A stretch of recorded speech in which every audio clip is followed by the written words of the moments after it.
Assalamualaikum warahmatullahi wabarakatuh. Jumpa lagi di channel YouTube Auto Product Grid Auto Tips. Oke teman-teman, beberapa kasus di belakangan ini munculnya kebakaran mobil seperti yang terjadi di Pondok Indah, yaitu Mustang GT LNR dan terbaru Porsche ya di Kelapa Gading. Nah makanya kenapa pemerintah saat ini menegaskan dan aturan soal penggunaan APAR di mobil, khususnya mobil-mobil baru, yaitu sesuai dengan peraturan Dirjen Perhubungan Darat tahun 2020. Nah, bersama saya ini saat ini udah ada Mas Agung Budi Hambaka selaku supplier APAR dari CV Agung Jaya Sejahtera ya. Benar. Ya, ke lokasinya di daerah Jurangmangu, Pondok Aren. Nah, nanti kita akan tanya lebih lanjut bagaimana APAR yang sebenarnya direkomendasikan untuk digunakan di mobil dan jenis-jenisnya ada apa aja. Oke, simak terus videonya sampai habis.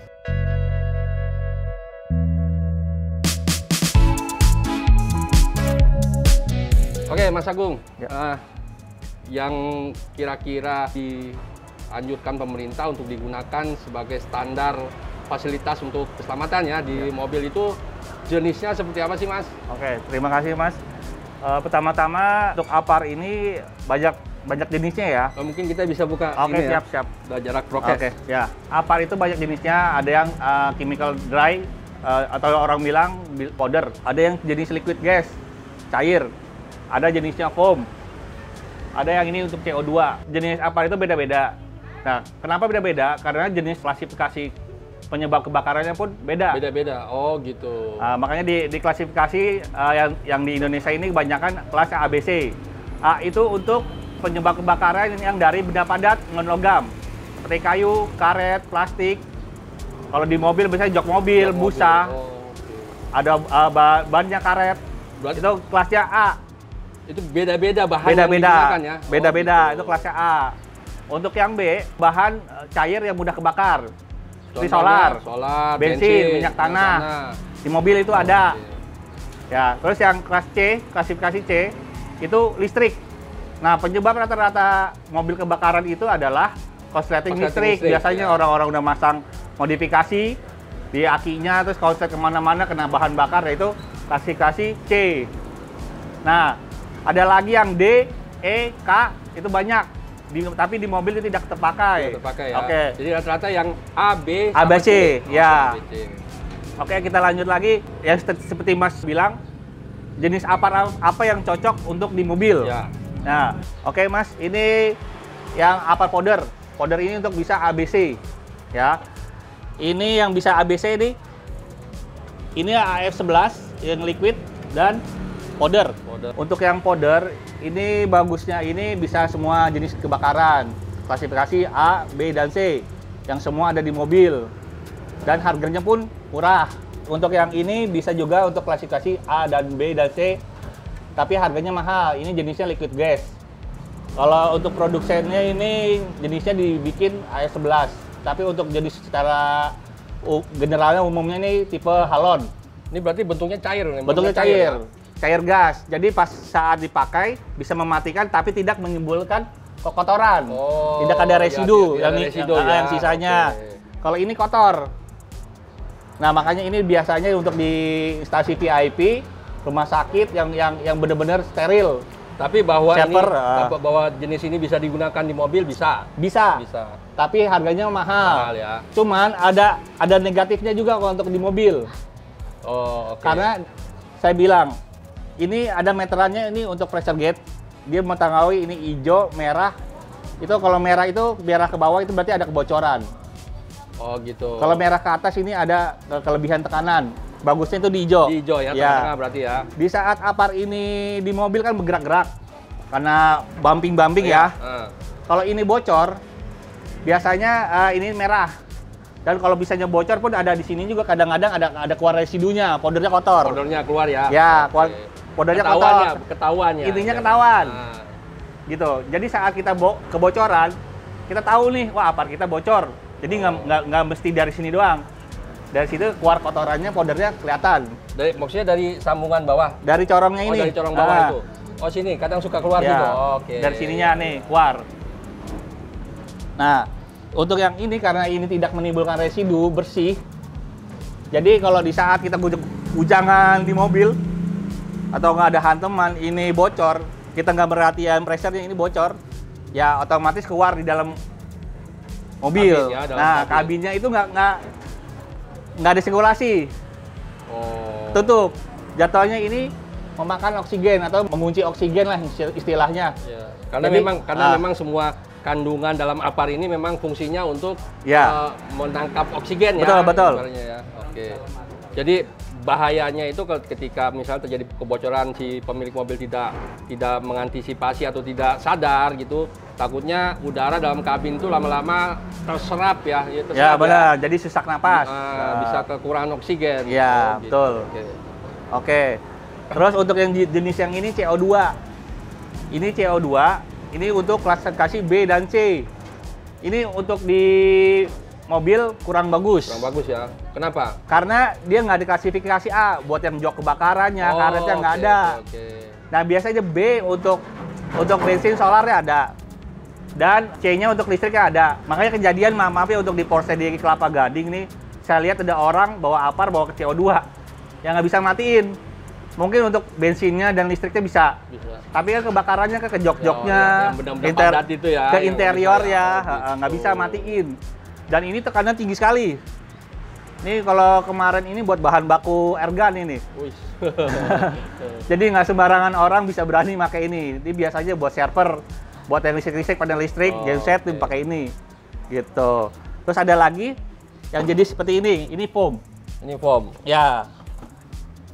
Nah, foam ini lawannya ini.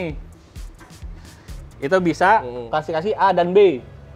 Untuk benda padat bisa, dan bisa untuk bahan bakar bisa, bahan cair bisa, bensin Berarti solar bisa. A dan B doang. A dan B. ya. Tapi untuk konsleting listrik tidak bisa yang C. Foam, makanya tidak disarankan untuk Berarti di mobil. cuma di rekomendasi dua ini ya, yang liquid atau yang powder ya. Powder, tapi lebih ke powder karena Powder, kalau kebocoran ketahuan. Kawan ya. Dan harganya pun Lebih murah kalau boleh tahu tuh dia hitungannya berapa? 1 kilo atau per kilonya. per kilo ya? Dari Kilo satu- berapa ya? Sekilo Rata-rata. tergantung Harga persen kadarnya. Oh gitu. Ada persentasenya. Ada 40, 60, 70, 90. Semakin besar persentasenya Makin mahal. Semakin mahal dan semakin cepat Semakin bagus. memadamkan api Betul ya? sekali, Oh, gitu. premium. Jadi nggak sembarang, mungkin casingnya bagus. Ini stainless, ini yang tabung besi biasa. Tapi belum tentu, siapa tahu ini isiannya jelek. Ini isiannya yang 90% bagus, yang mahalan ini. Oh iya iya iya. Gitu. Tapi untuk ini saya stainless ini saya isi yang 90%. Nah, biasanya yang dipakai sebagai standar dari pabrikan itu yang berapa persen? Standar pabrikan itu 40% baru.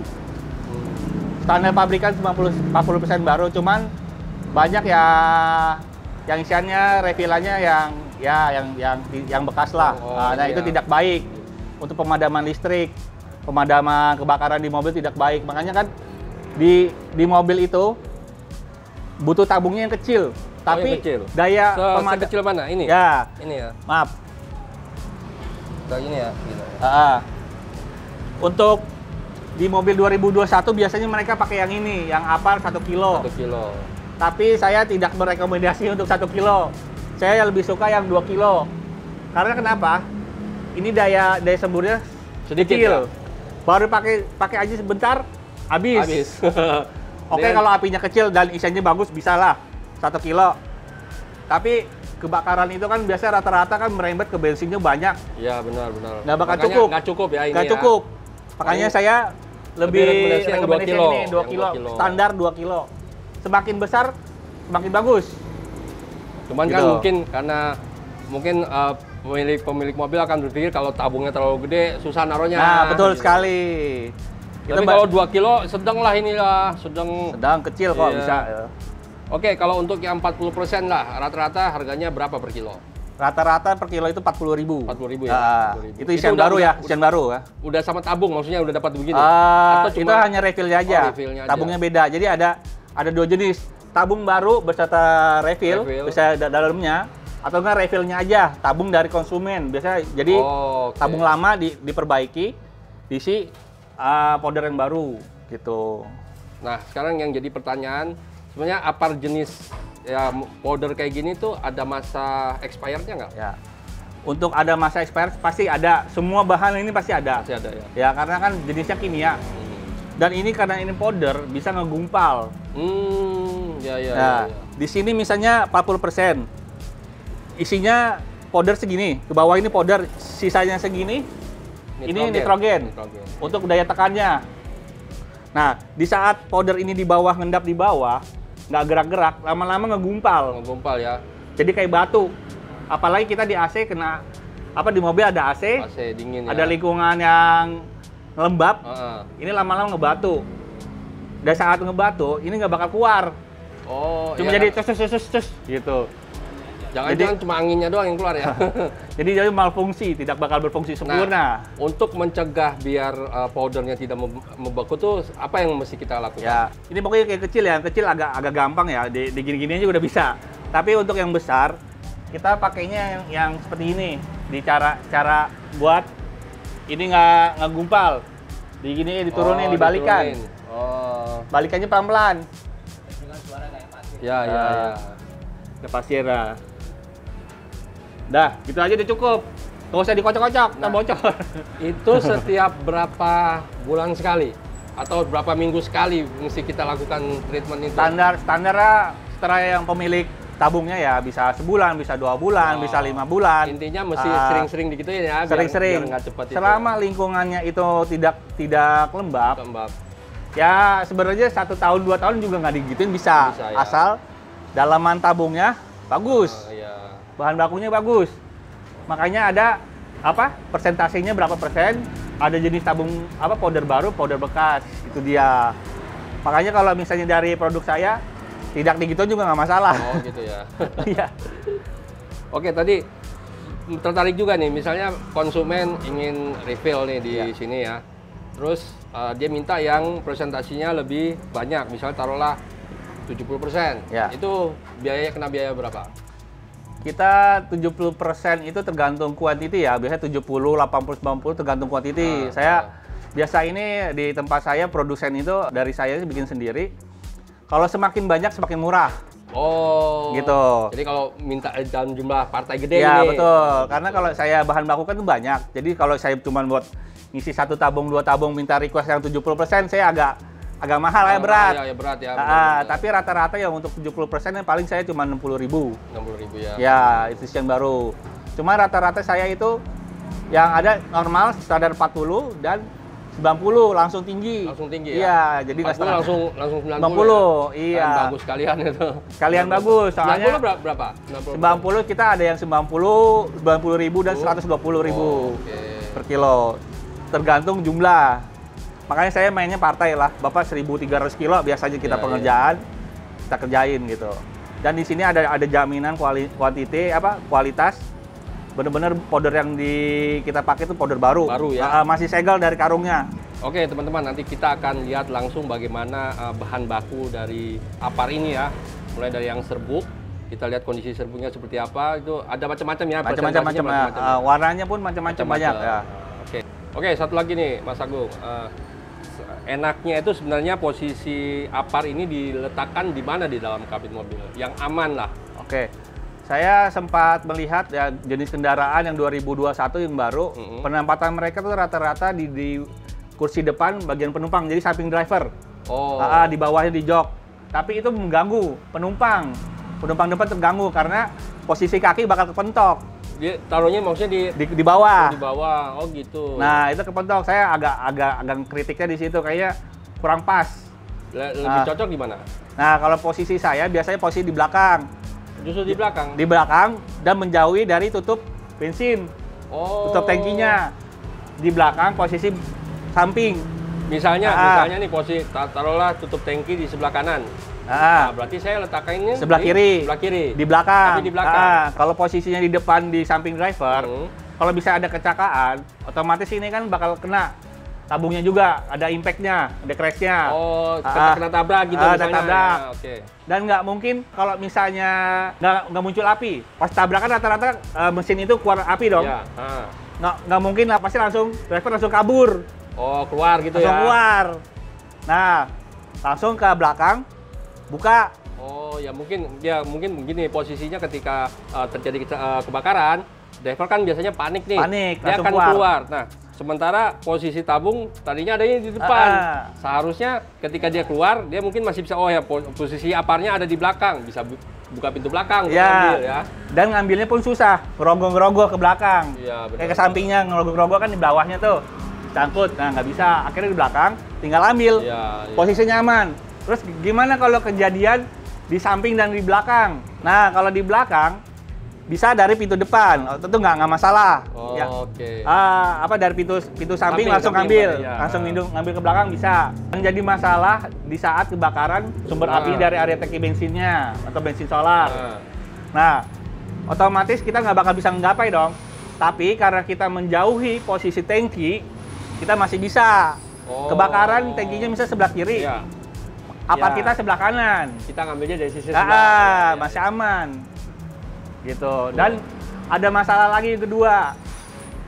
Kita kalau misalnya ada polisi tidur, ada jalanan rusak, apar ini pasti gerak. Gobrak, gabruk. Ya. Nah, itu posisinya jangan sampai bisa bergerak. Harus solid. Berarti sebenarnya paling ideal itu dia posisinya adanya di tengah, karena di tengah itu sebagai kayak center. Bisa. Jadi ketika mobil goncang gini, tengahnya lebih diam daripada bisa. di depan atau di belakang. Tapi yang jadi masalah bagian tengah pun ada penumpang. Benar ya. Depan ada penumpang bagian depan. Di bagian tengah ada penumpang. Paling nggak injak kaki lagi. Pilar C. Nah, pilar belakang. Pilar C, betul kan, sekali. Bisa mungkin bagian belakang itu dimodifikasi, tempel ke body. Ya, ada bentukannya ya.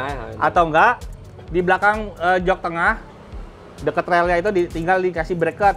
Oke. Nah, jadi guncangan aman. Nih kalau yang 2 kilo ini teman-teman nih udah ada bracketnya, jadi ini bisa nanti body di dalam kabin itu bisa dimodifikasi untuk dudukan ini. Oke. Ini berat juga lumayan ya. Ya, itu 2 kilo. Makanya kalau untuk yang 1 kilo saya kurang saranin. Makanya hadiah dealer itu 1 kilo. Cuman saya lihat dari yang dealer itu emang saya lihat mereknya merek terkenal, merek bagus. Saya yakin dalamannya juga bagus. Tapi untuk daya lama pemakaiannya kurang. Ya. Masalahnya kita kalau misalnya kena solar bensin itu, ya kita kejadian yang itu kan susah. Cukup, ya, betul. Nggak mungkin. Paling ini mungkin ketika baru nyala api, itu mungkin bisa. Ya, betul.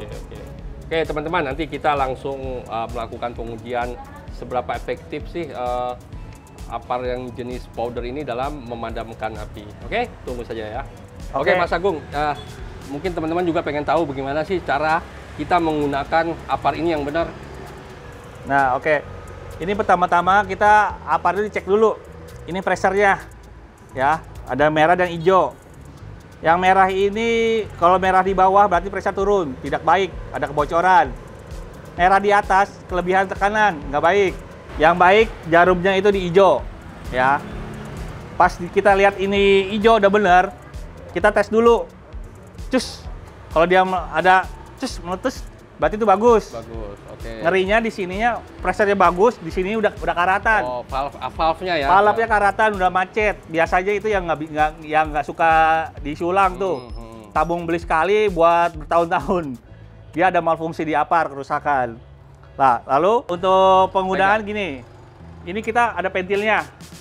Cabut dulu. Ini pengamannya. Saya kebakaran di gedung instasi, saya cek ternyata ada sekitar 10 tabung itu ini belum dicabut. Oh.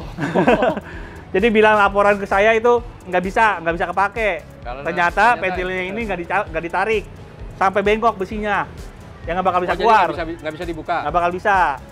Ini dicabut, ya. Setelah dicabut. Ya. Lalu ini dulu, ini ada palep. Untuk cara megangnya seperti ini. Ini bagian bawah. Bagian bawahnya itu untuk nahan beban. Ya, ini nahan beban ini. Ini bagian atas untuk buka tutup. Jadi yang main di atas saja. Ya, kalau ini tangan kanan. Kalau tangan kiri sama.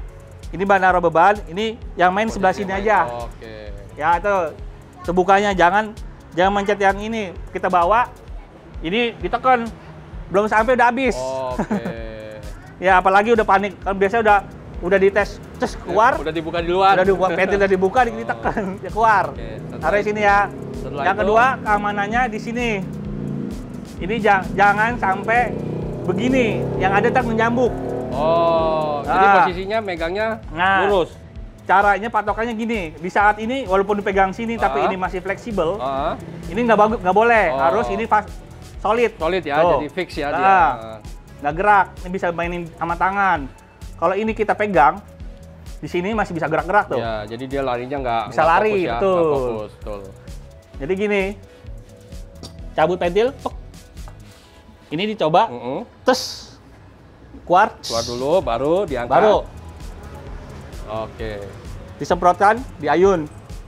Nah, cara pemakaiannya pun jangan melawan api.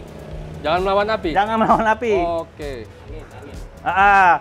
Api itu mau ke arah ke kita, biasanya didorong oleh angin. Oh, berarti kita berarti kita ngebokongin, harus ke belakangnya. Ke belakangnya ya. Jadi kalau jadi intinya jangan menghadap arah angin ya. Ya, betul. Jadi kalau apinya menghadap ke kita jangan menghadap situ, kita ke belakangin aja. Ya, jangan dilawan. Dia api nyerang ke kita main serang-serangan. Ya kitanya ntar ada nyembur ke samping-samping. Oh, oke. Nyerang ke kita ke belakang. Terus mati, itu ada tekniknya. Jadi bukan hanya dari kadar dalamannya berapa persen, tapi dari teknik pun bisa mengaruh. Oh, teman-teman, jadi teknik memadamkannya pun harus ada aturannya biar api benar-benar bisa padam. Oke? Sip. Assalamualaikum rekan-rekan semua. Pada hari ini kita akan melakukan cara penggunaan apar yang benar ya. Yaitu yang akan kita gunakan hari ini apar sejenis ABC, Dry Chemical Powder. Kita mulai ambil apar yang kita pegang handle bagian bawah ya. Kita lari ke titik yang aman, jangan mendekat ke api, ke titik yang aman. Setelah itu kita letakkan di lantai. Cara duduknya pun begini, kuda-kuda. Kita kuda-kuda. Posisi apar di samping ya, tidak boleh di depan dagu. Ketika ada kegagalan nozzle, palep ini akan menghantam dagu kita. Kalau di samping, ketika ada kegagalan ini, kita bisa dorong ke sana. Ya, kitanya aman, kita bisa lari sini, gitu ya. Itu caranya. Jadi pertama, kita akan menyabut segel. Ini segel. Kita putuskan segel. Set, terputus. Kedua, pin. Ini Pak, di atas ini. Ya, pin ini adalah pengaman palep. Setelah kita cabut pin pengaman, kita pegang handle lagi. Lalu kita amankan, bebaskan nozzle atau selang. Cara megangnya pun begini, di ujung. Ya, nggak usah terlalu erat, pegang ujung. Setelah itu kita akan mengetahui alat ini berfungsi atau tidak. Yaitu kita tes tekanan dengan menghentakkan palep yang paling atas, satu tekanan. Tuh ya, alat ini berarti berfungsi. Mas, sekarang kita kasih contoh cara pemadaman api. Ya, kita cari jarak aman paling jauh 3 meter. Kalau 3 meter nggak mampu, kita mendekat 1 langkah. Oke, siap, kita mulai pemadaman api. Yang benar disapukan.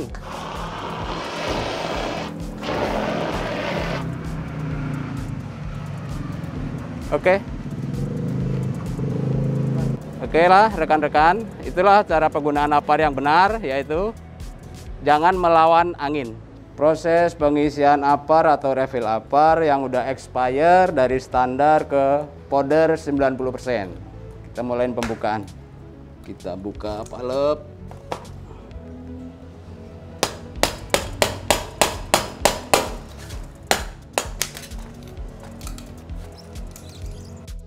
Bukan palep. Kita cabut palep. Di dalamnya ada komponen selang pipa, selang pipa, ada per, ada pentil. Pertama kita buang powder yang sudah expire atau beku. Kita buang ke tempat limbah.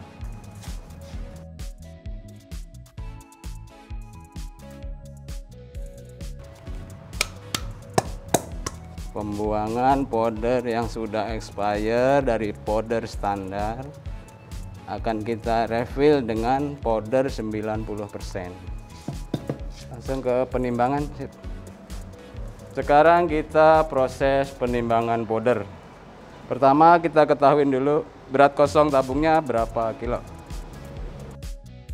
Berat tabung kosong 8,6, yaitu 1 kilo kurang.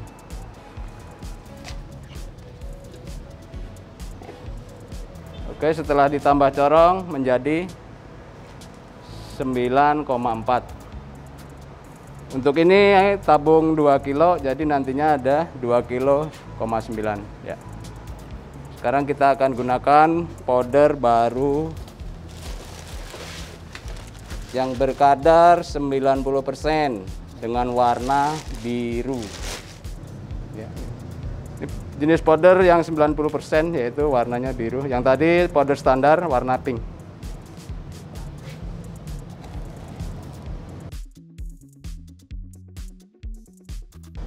Ini kita isi dengan powder baru ya, yang kadarnya 90%, warnanya biru. Untuk menggantikan tadi yang di refill, yang udah expire, tabung powder yang standar yaitu yang warna pink. Ini mutunya lebih bagus, daya padamnya lebih tinggi. Ini akan menjadi berat totalnya 2,9.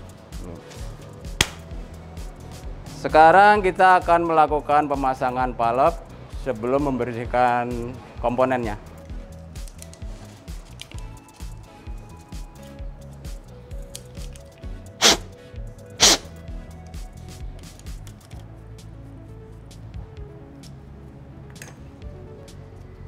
Selotip fungsinya untuk mencegah kebocoran.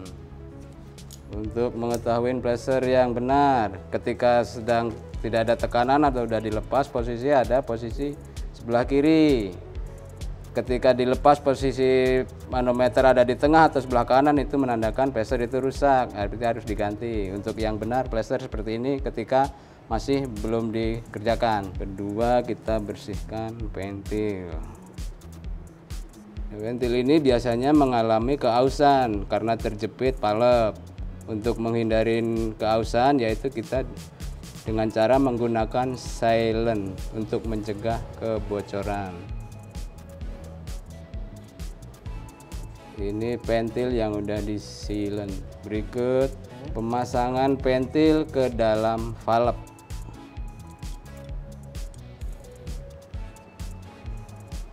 Ini nggak boleh miring, harus kedudukannya ngeplak supaya tidak bocor. Selanjutnya pemasangan per. Per ini bentuknya ngerucut, tidak boleh terbalik. Jika terbalik ditekan, dia akan nyepit ke ventil, jadi tidak berfungsi. Ventilnya akan turun lagi, menjadikan kebocoran. Yang kerucut, yang kecil, posisi kecil di atas. Lanjut kita pemasangan pipa. Pipa pun ini harus kencang, kalau nggak kencang si per tidak menahan maksimal, jadi bocor-bocor juga. Untuk selanjutnya kita bersihkan drat leher, karena ini tadi tabung sudah pernah diisi, drat-dratnya itu jadi kotor. Kita bersihkan dratnya supaya tidak kotor. Berikutnya kita sealant lagi di bagian dratnya untuk menahan kebocoran. Selanjutnya kita akan mulai pemasakan palep, yaitu udah mendekati finishing. Palep kita pasangkan.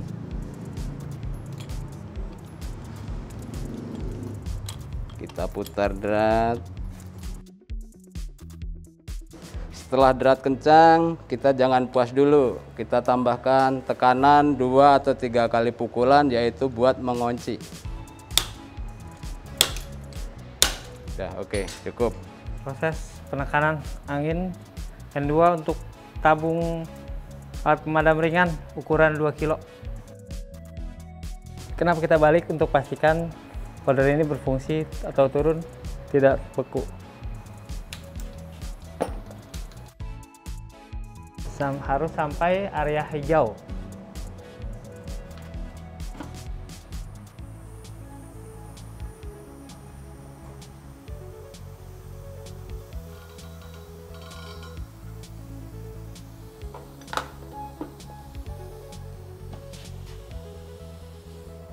Sudah pada area hijau.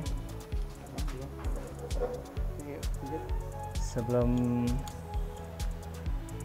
kita buka,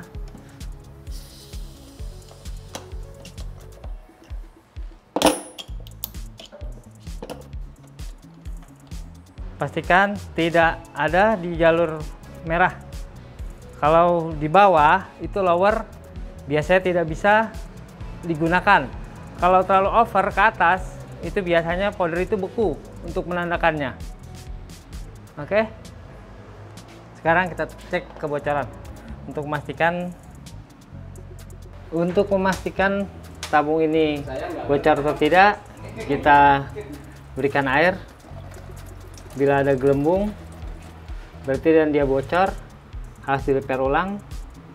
Kalau tidak bocor sudah bisa kita pastikan dipasang pena lalu segel untuk diberikan ke produsen.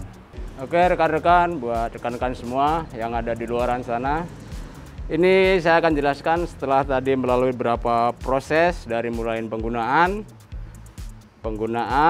pengisian. Setelah pengisian yaitu ditekan dengan N2, hasilnya seperti ini.